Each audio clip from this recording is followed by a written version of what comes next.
Olá a todos e a todas, bem-vindos ao Booksteps. Meu nome é Catarina e hoje trago uma autora japonesa de seu nome Banana Yoshimoto. Banana Yoshimoto ou Mahako Yoshimoto, este seu pseudónimo que tem a ver com um gosto particular pelas flores que crescem nas bananeiras, este seu lado andrógino, esta dualidade de signos que a autora parece tanto gostar. Mas a Banana Yoshimoto, ela nasce na década de 60, no Japão, e este é o seu primeiro livro publicado e que retrata um pouco a experiência que teve enquanto serve mesas de restaurante, digamos assim, ou seja, este contacto com a cozinha, porque kitchen significa cozinha, portanto vem de uma experiência já quando era muito jovem. Era uma autora assim, digamos, mais rebelde, mais independente dos pais, bastante cedo, e é uma autora que já ganhou muitos prémios. Ela é traduzida para outra língua só 10 anos depois da publicação, mas este é um livro que promete que é muito bom e está dividido em duas novelas, sendo que, obviamente, se vê os meus vídeos, sabem que a discussão entre novela, conto e romance é uma discussão infinita, mas esta foi a minha interpretação, o facto de serem duas novelas. Muitas vezes é associada à autora Banana Yoshimoto o conceito cultural de shoujo. Shoujo foi uma onda de novas escolas, nos seus primórdios, para raparigas, ali em 1899, que visava, obviamente, dar ali uma homogeneidade de comportamento de grupo para as raparigas e combater a iliteracia. O que acabou por acontecer é que esta onda de meninas na escola, de grupos de raparigas que eram educadas juntas, fez com que houvesse uma metamorfose do conceito de shoujo, e hoje em dia nós encontramos o shoujo principalmente na mangá, a mangá que é o que nós chamamos de BD, mas japonesa, e portanto a mangá reflete muito este conceito de shoujo, como vocês se calhar já viram ou no anime, aquelas histórias na escola, das raparigas, dos grupos. O que acabou por acontecer, e daí a relação com a autora, com a Banana, não é tanto a homogeneidade de grupo, como é óbvio, é mais porque esse papel que se dava à mulher, ele, como eu disse, se metamorfoseou. Ou seja, nós começámos a ver na mangá desconstruções subliminares e outras mais expressas das identidades de género, até começámos a ver casais homossexuais. E, portanto, é nessa senda, nessa faceta que está espelhada a cultura shoujo na escrita de Banana Yoshimoto. Outra das razões é porque a mãe da Banana Yoshimoto ela desenhava para a mangá e, portanto, teve essa influência bem presente até certos anos da sua vida. Depois, se entrarmos no contexto histórico, é importante também analisar a época em que esta obra foi publicada. Portanto, ela é publicada em 1988, final da década de 80, numa altura em que o Japão, de facto, crescia, quanto à sua economia, crescia vigorosamente, mas não esquecer que o Japão foi derrotado na Segunda Guerra Mundial. E o Japão, após a Segunda Guerra Mundial, no fundo, pescado pelo grande pescador Estados Unidos da América, que lhe propõe, assim, em traços simplistas, um combate ao comunismo no leste europeu e na China também, que é muito importante, um combate ao comunismo. Em troca de o Japão também se acalmar com alguma ocupação de territórios, o que fez com que em 46 o Japão realmente instituísse uma constituição com uma representação parlamentar, mas o Japão ele teve um boom de crescimento exatamente na altura em que esta obra é publicada. Este aliar-se aos Estados Unidos fez com que retomasse uma soberania do país. E, portanto, o Japão voltou, no fundo, paulatinamente a construir-se enquanto superpotência. Mas se há coisa que o Japão fez muito interessante, terá a ver, então, com os movimentos feministas das décadas de 70 e 80. este passar dos anos fez com que a mente clareasse. E o aclarear da mente trouxe uma emancipação de pensamento em muitas mulheres. E os movimentos feministas, como sabem, são interessantíssimos principalmente no impacto que têm na arte. E na literatura não foi exceção. Aliás, nós temos esta transgressão que se vai ver do género, portanto, começa-se a perceber que nós sermos pessoas binárias, ou seja, homem ou mulher, ligar o sexo biológico ao género enquanto construção social estava a criar alguns problemas. Sempre criou. Tem muitos séculos, mas essa criação acentuou-se ali após a Segunda Guerra Mundial, com a redistribuição dos papéis entre mulher e homem após a Segunda Guerra, que eram diferentes obrigatoriamente. E, portanto, estes movimentos feministas impactaram muito a literatura, e especialmente os da década de 80, nós vemos espelhados na obra da Banana Yoshimoto. O derrubar da solidez da instituição familiar foi uma das matrizes da luta de emancipação pelas mulheres, e não esquecer que a luta de emancipação das mulheres também abarca muitos pontos positivos para os homens, e isto é uma coisa que nós vamos falar no vídeo. Mas a cultura dos anos 80 é uma cultura pop japonesa, poderemos dizer, da época em que este livro foi publicado. É muito interessante porque vai conjugar a tradição japonesa com uma nova cultura, uma nova geração japonesa. Portanto, há aqui uma articulação interessantíssima que também é visível neste livro. Este intercâmbio de códigos entre a tradição e a nova cultura também se encontra na obra de Yoshimoto de maneiras interessantes, porque nós temos uma prevalência, a autora dá uma prevalência aos novos códigos, à inovação, fazer com que as personagens sejam mais leves, e isto é muito importante porque este livro não transponham, portanto, se o lerem em nenhum livro japonês, transponham a vossa concepção do que é um bom romance, ou um bom conto, ou uma boa novela, porque temos de perceber uma questão, é que os livros a partir dos anos 80 no Japão, eles são construídos com base numa nova era. E esta nova era de cultura pop japonesa, digamos assim, vai combater o tradicionalismo que tinha sido a norma. E ao fazê-lo, as personagens serão mais leves, mais, não digo infantilizadas, mas mais naive, mais imaculadas em termos de experiência sentimental, porque o Japão também é uma sociedade de repressão sentimental. E isto é muito importante. Nós no Ocidente tivemos uma história, não me quero alongar, mas tivemos uma história de expressão de emoção.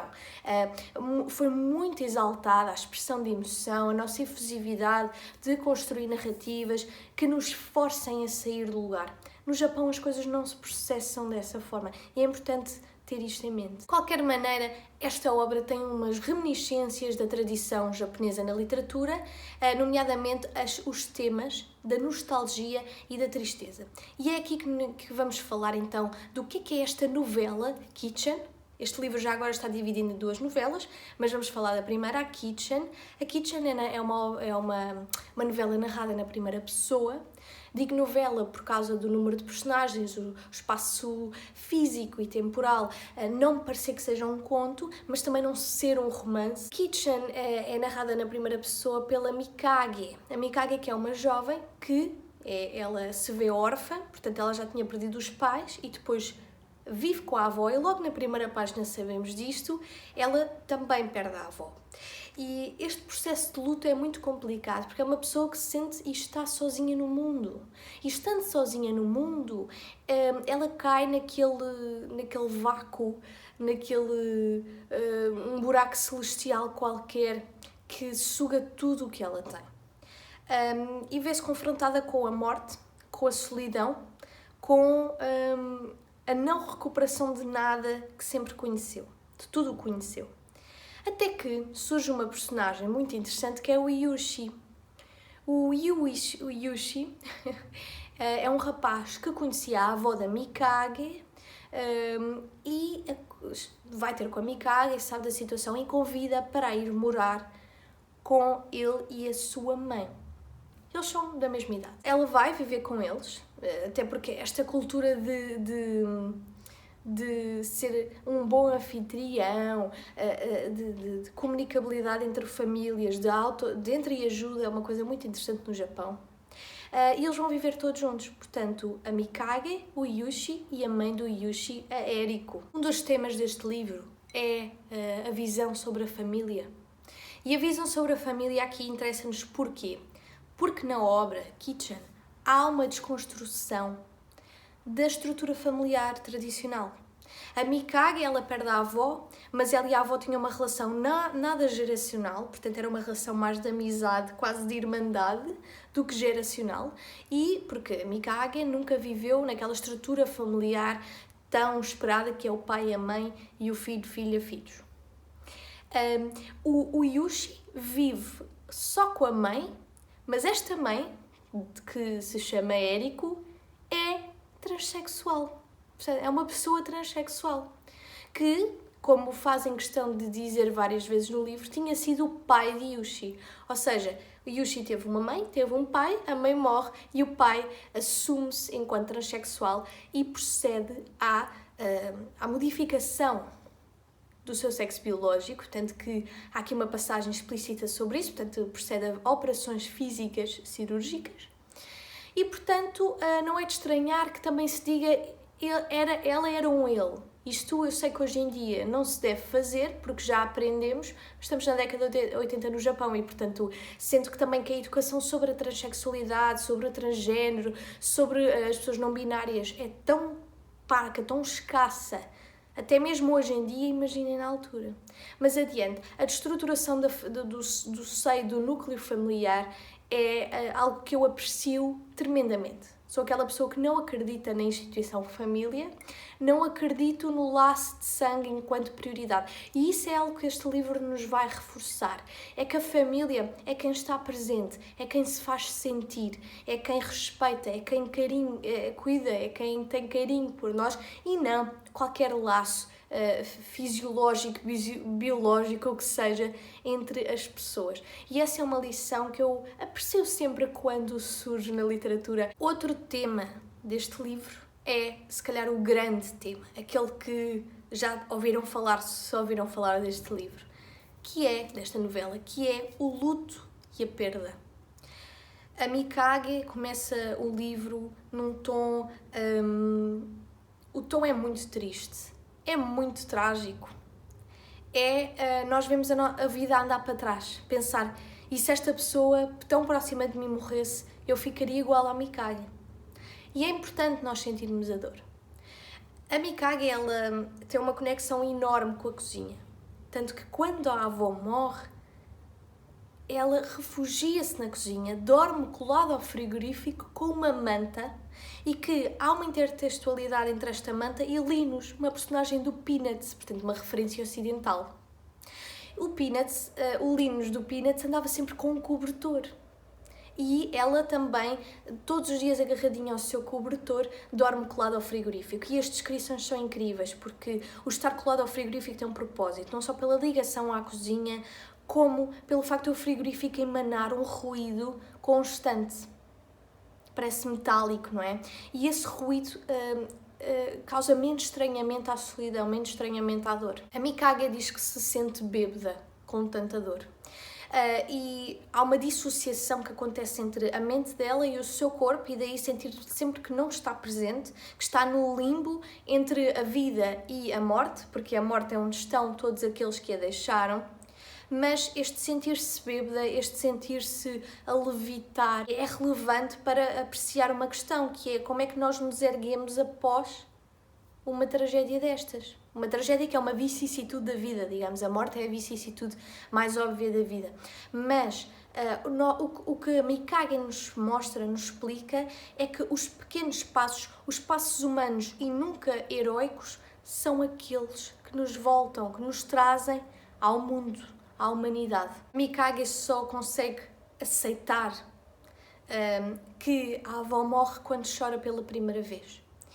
E um processo interessantíssimo e muito importante neste livro é a memória. A memória como ponte entre aqueles que foram e aqueles que ficam.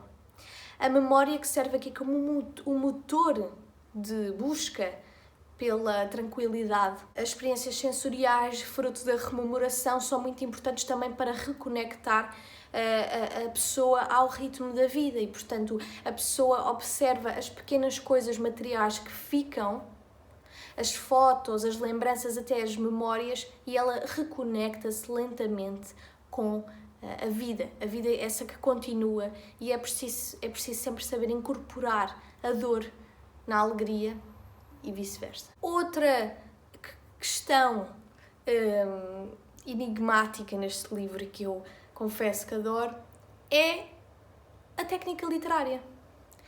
A técnica literária aqui em si já é diferente porque falamos de um livro escrito numa cultura diferente, mas não é propriamente só isso. É que nós aqui temos a incorporação do realismo mágico. Só que o realismo mágico, não se assustem. Primeiro, o realismo mágico é uma técnica literária que incorpora o real com o mágico, o imaginário. É uma coisa que se faz alternadamente, quer dizer, por um lado nós temos personagens que são muito ingênuas, que parece que têm menos de 10 anos do que têm, mas essa ingenuidade é fruto do real, da forma como se educa as crianças, a forma como... E também é uma reprodução de um privilégio. Nós só somos pessoas ingênuas se formos escudadas para onde quer que vamos, estivemos a viver numa cúpula de proteção. Atenção, portanto, não dizendo aqui que no Japão as pessoas são ingênuas, não. O que eu estou a dizer é que, aliado a uma cultura também de repressão emocional e de proteção aqui quanto a estas personagens mais de classe, privilégio de classe, temos aqui, são ingênuas, mas depois o realismo mágico entra onde?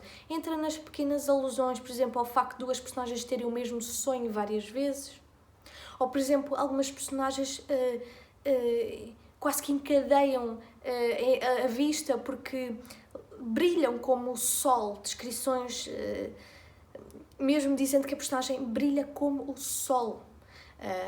E o realismo mágico é incorporado neste livro de forma peculiar e muito subliminarmente. E o realismo mágico ele vai servir muito também para mostrar a complexidade da nossa vida. Nós temos na nossa vida, de forma tão preponderante, o real, o imaginário, o transcendente e o óbvio, o terreno, o térreo. E essa é interessantíssimo se avaliarmos o realismo mágico, porque ele só nos mostra de forma particular o que nós já sentimos. Não propriamente que sabemos, mas que já sentimos. Independentemente de sermos crentes, não sermos crentes, de acreditarmos em algum tipo de espiritualidade, a verdade é que há certas transcendências mesmo entre nós e outro ser humano, a forma como somos muitas vezes telepáticos, entendemos mutuamente numa empatia indescritível. O que não acontece com outras pessoas é muito interessante, porque essa transcendência do realismo mágico, de ver a outra pessoa como um ser não similar, mas muitas vezes até com uma aura que reflete tanta outra coisa que não sabemos descrever. E esta conflitualidade, digamos, que temos entre uma coisa e outra, também se manifesta na cultura japonesa face à cultura ocidental. E essa é uma dialética que é incorporada também no livro. Nós temos referências múltiplas ao Japão, à comida japonesa, que é fabuloso, confesso, porque a minha comida favorita é ramen. E, portanto, logo aí estão a perceber, eles estão sempre a cozinhar ramen nesta novela. E as descrições são incríveis, porque fazem aquilo que me perde nas costas. Eu acho o máximo.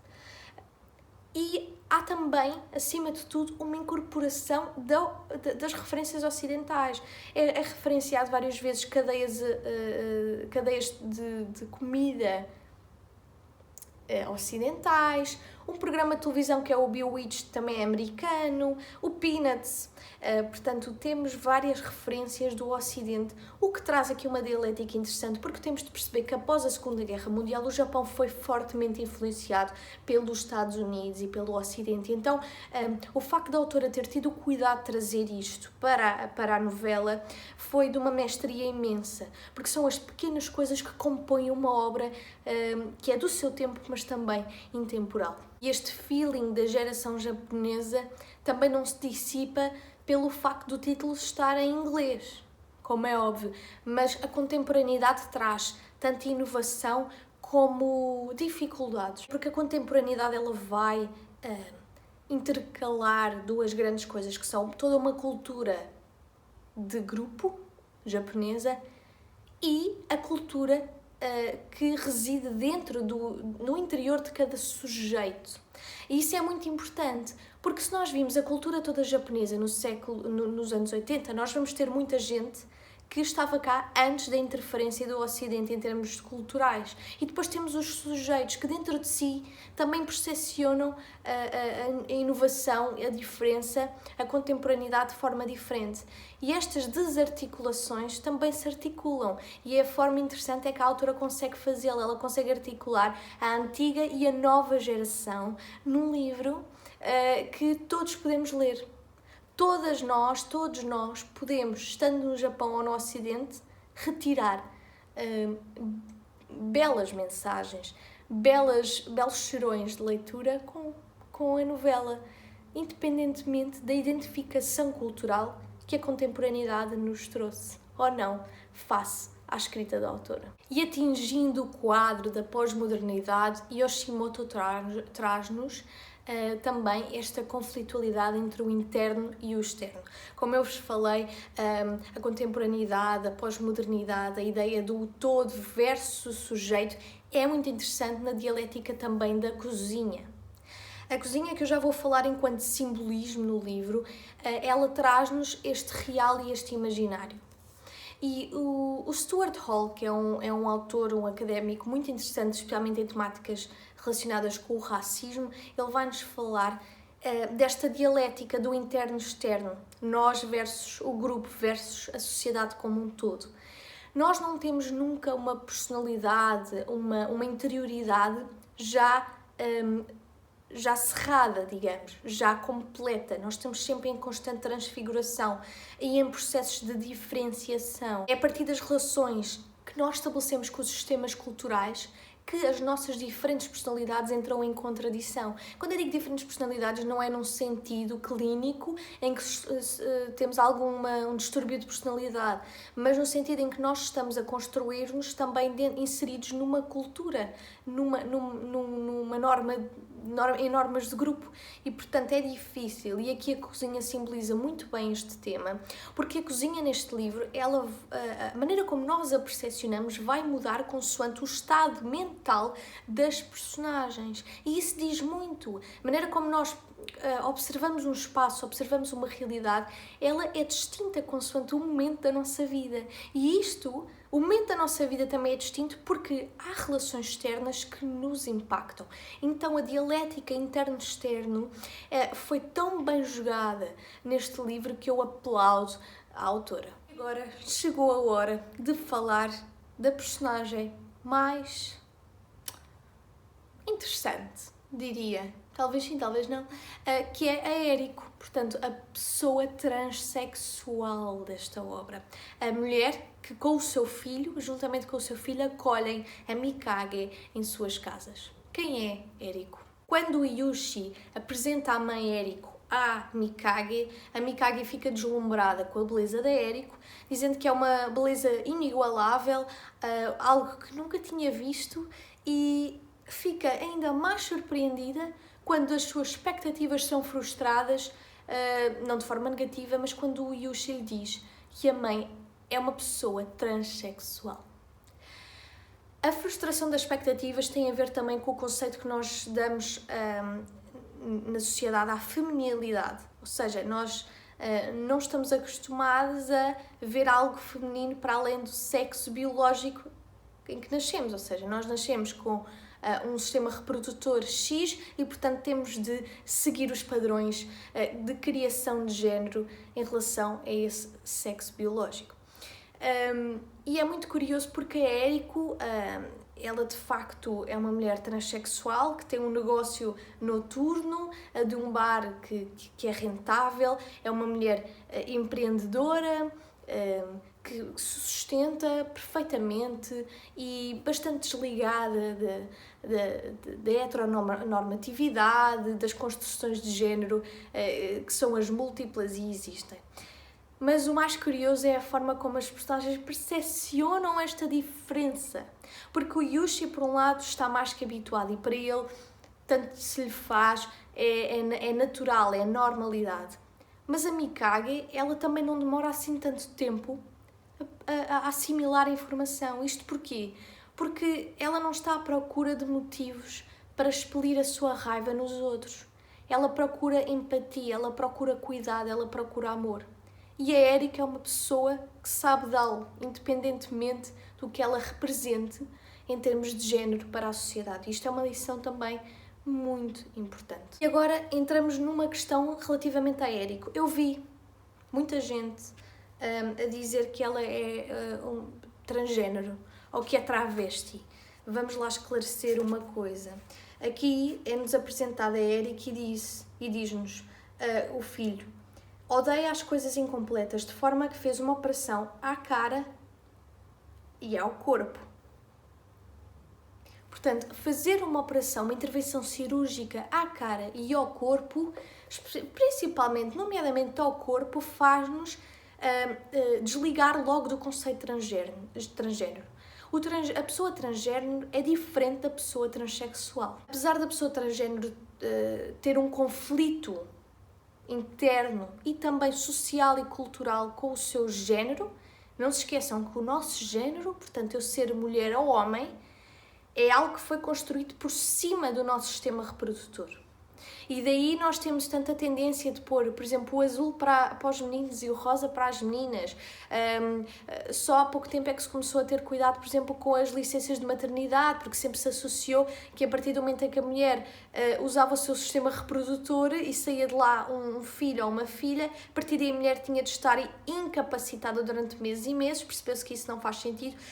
Isto é uma longa conversa para outro vídeo, até porque eu vou trazer um vídeo para o canal, não sei de que forma, mas que se chama, o livro chama-se A Criação do Patriarcado e que vai explicar todas estas questões. Mas de qualquer maneira o que eu quero tentar dizer é que a pessoa transexual, ela vai, digamos, radicalizar o conceito, digamos, de transgénero, porque para além de se sentir fora, há uma dissociação entre o género, o sexo biológico e esse género que é uma construção que nós criamos, porque nem sempre a mulher e o homem se diferenciavam, se não é assim. Em tempos não havia diferença, tudo bem, havia um sistema reprodutor diferente, mas para além disso não havia diferença. Vestiam-se de igual, faziam as mesmas coisas. E a Erika, ela é transexual porque ela intervém cirurgicamente no corpo. E aí há uma radicalização, digamos, já há um ir mais além do que ser transgénero, que é só, que não é só, mas é sentir-se uma pessoa que quebra os códigos binários, portanto, de mulher ou de homem, e que não se sente aliada a um corpo que nasceu consigo.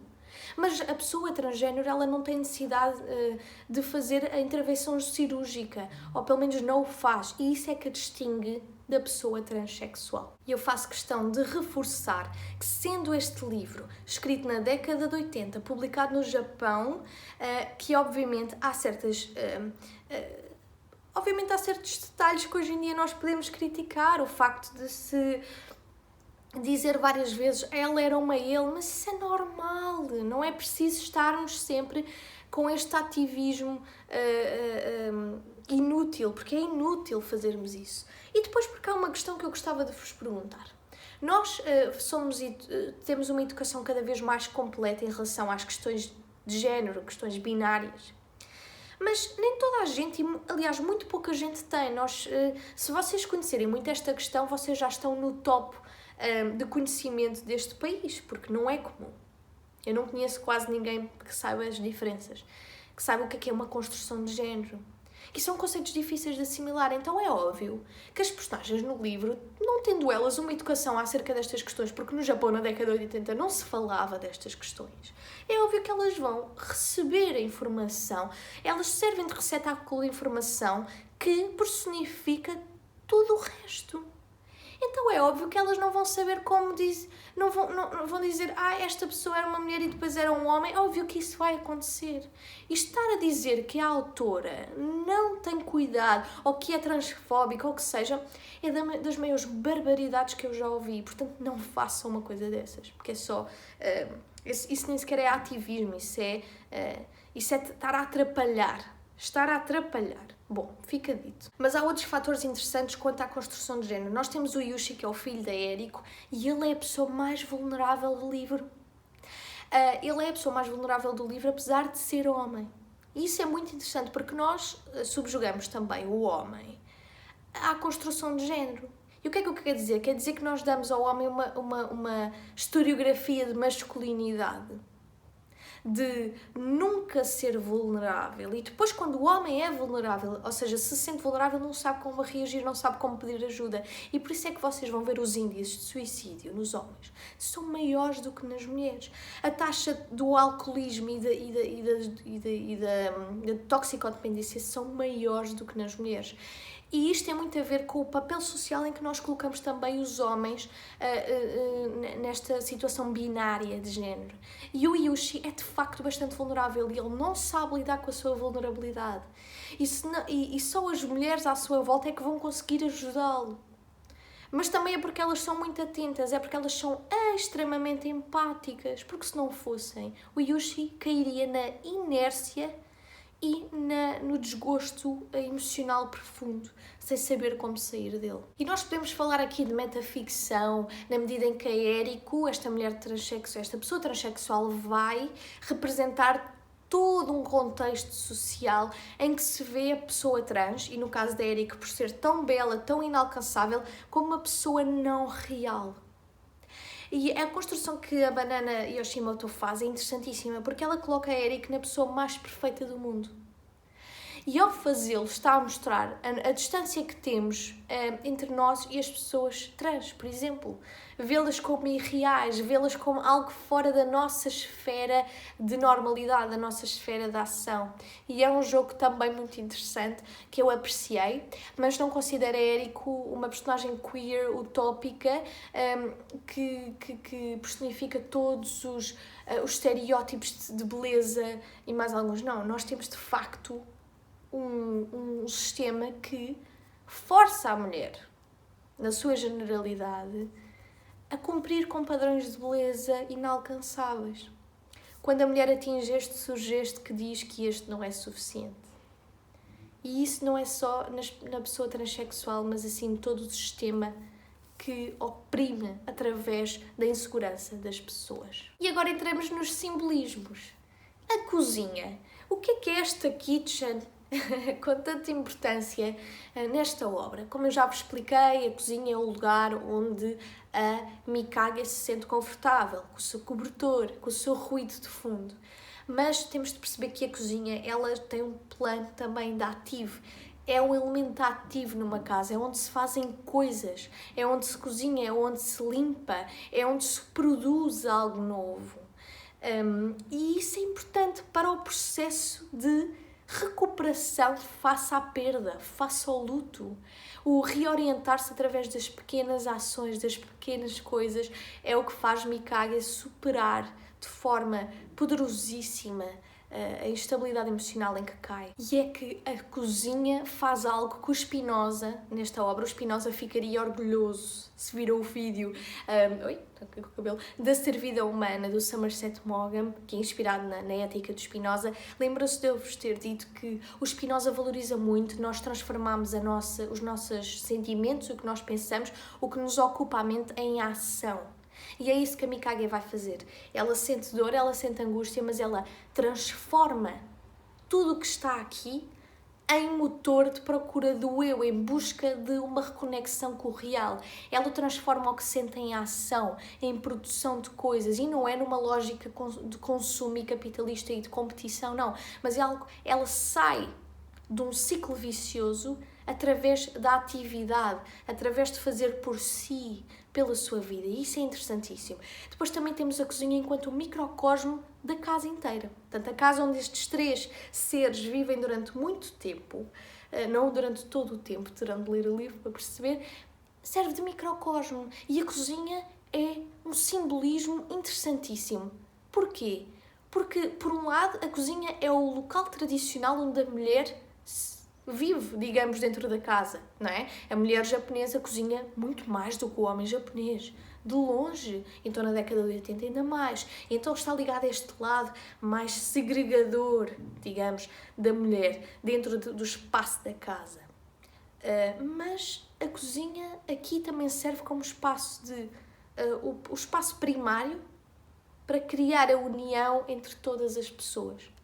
Na cozinha é onde Mikage executa, onde põe à prova as suas ações, onde ela depois leva os pratos para a mesa e serve de ligação, de criação do núcleo. Outro simbolismo com muita relevância é a dialética da luz-escuridão. Eu lembro-me de estar aqui no início do livro, de começar a ler e de escrever imenso, porque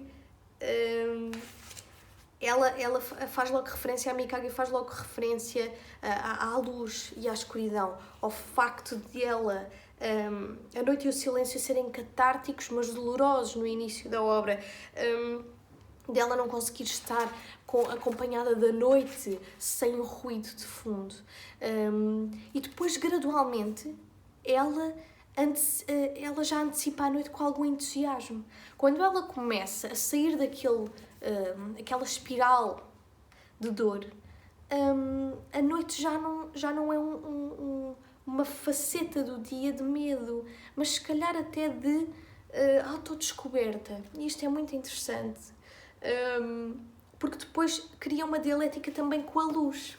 A luz que representa não só objetos, como pessoas, como a Eriko, que irradia luz. E a noite não tem necessariamente de ser má, mas a noite mostra-nos o lado mais sombrio, mais solitário da vida, aquele que nós não podemos apagar, mas sim incorporar juntamente com a luz, com a alegria. São inevitáveis e têm obrigatoriamente de andar de mãos dadas. Nós nunca saberemos o que é a verdadeira alegria se não tivermos passado por alguma tristeza. E aqui termino de falar sobre a novela Kitchen. Aconselho a ler com todas as forças, mas tendo sempre em conta que a literatura japonesa tem as suas grandes diferenças com a nossa literatura, principalmente por ser mais fria, digamos, mais distante, mas eu acho que é celestial. É a palavra que eu tenho para descrever a literatura japonesa, é celestial.